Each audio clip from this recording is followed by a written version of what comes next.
How to pick a lock. Only pick your own locks, or you could wind up in a lot of trouble. Locked yourself out of the house?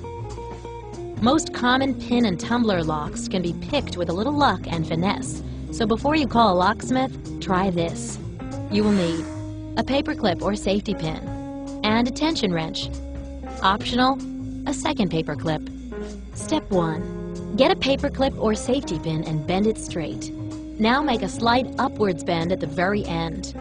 You can buy a professional lockpick set at a hardware store. There's a basic size intended for American locks. Step 2. Insert your wrench into the lower part of the keyhole. That is, the side opposite the one where the key's teeth would go in. Step 3. Figure out which way the lock needs to be turned to open by turning the wrench clockwise and then counterclockwise. You'll feel which way has more give. Step 4. Turn the lock the correct way with the wrench, putting slight pressure on it. Hold the wrench in place. Step 5. While keeping pressure on the lock, insert the paper clip into the top part of the keyhole. Step 6. Feel around the keyhole with a paper clip until you locate the pins. If you're picking a common door lock, there will most likely be at least 5 of them in a row.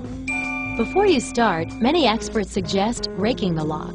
Straighten your second paper clip, put a few bends at the wire's end, and, with no pressure on your wrench, shove it to the back of the lock.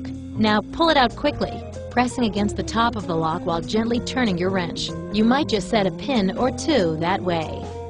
Step 7. Now for the actual picking. One at a time, push each pin up with a paper clip.